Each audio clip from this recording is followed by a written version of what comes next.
Hey Kentucky, we are in the kitchen with Miss Allison Davis, and we are working on kind of appetizer type-ish meals and dishes. So what do we have today? I see this was crazy. First of all, I've never I'm gonna beat her over the head with it. I know, seriously. Or you can beat your kids over the head with it. How about that? Ooh, might use that one. No, so we're doing Brussels sprouts, and I have so many people that come into our classes, and they say they never realized that Brussels sprouts actually grow on a stalk.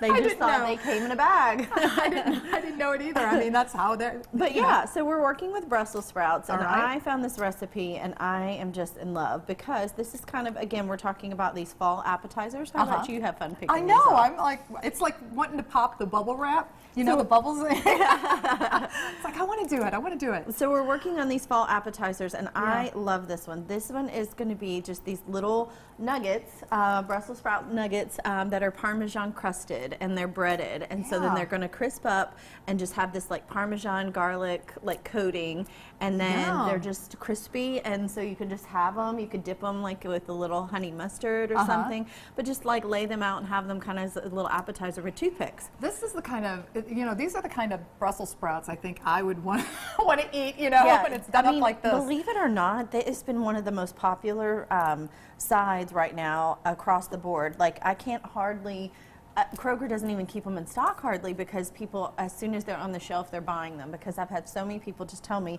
how much they love Brussels sprouts, because I think we're just figuring out how not to overcook them, and that they do have great flavor, and kids love them. I mean, so yeah. As long as they're done right. Exactly. If they're super soft and mushy, then they start to take on that bad flavor.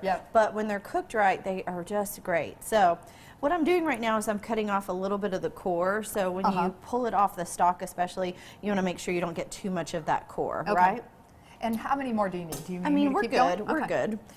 So what we're going to do with this is we're going to do what's called the 3-step breading procedure. So I've got a little flour that I'll roll them in. Then we'll go into some egg, and then we're going to season up our breadcrumbs.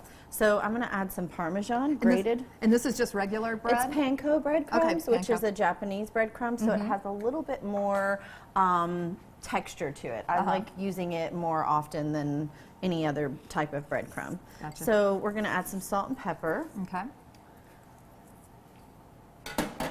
And then we're going to add some cayenne. And I've got a cayenne and a bit of granulated garlic there. So we're just going to kind of mix that in. All right. And that seasons it. And so this is kind of a messier job, but I've got a sheet tray ready for our Brussels sprouts to go into once we roll them and have them ready to go. The really messy jobs I found taste really good. Yeah. Well, they say, you know, chef's pretty messy in the kitchen. That's a good thing sometimes. Yeah. All right, so it goes from the flour into the egg mixture, and then we're going to roll that into our Parmesan mixture, right? All right. And so then that is basically all that we're going to do, and then we're going to put this in the oven at about 375. Okay. And allow these to brown. And once your breadcrumbs are nice and brown and crispy, especially when you've got smaller ones like this, it's really ideal because your texture of your Brussels sprouts is going to be cooked all the way through and just be perfect. Awesome. Do you ever serve Brussels sprouts at home? I don't. My mother-in-law does for Thanksgiving, though. She's done that. And my mom actually used to make Brussels sprouts, too, but hers kind of didn't have that good flavor to it. Hope she's not watching.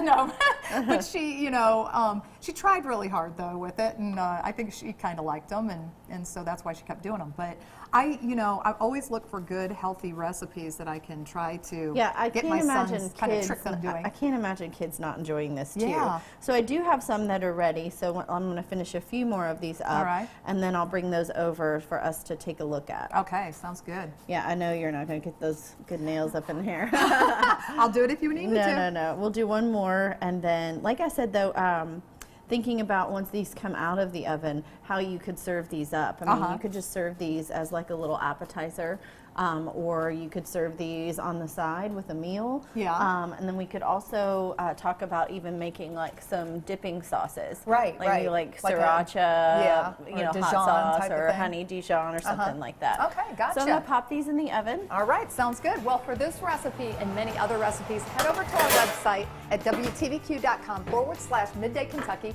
or you can head over to Allison's website at wildtimecooking.com. You can also find her on Instagram too under Chef Allison Davis, and we will be right back right after this short break. And take a look at those. Yes, they look beautiful. I love it. Great. Yeah.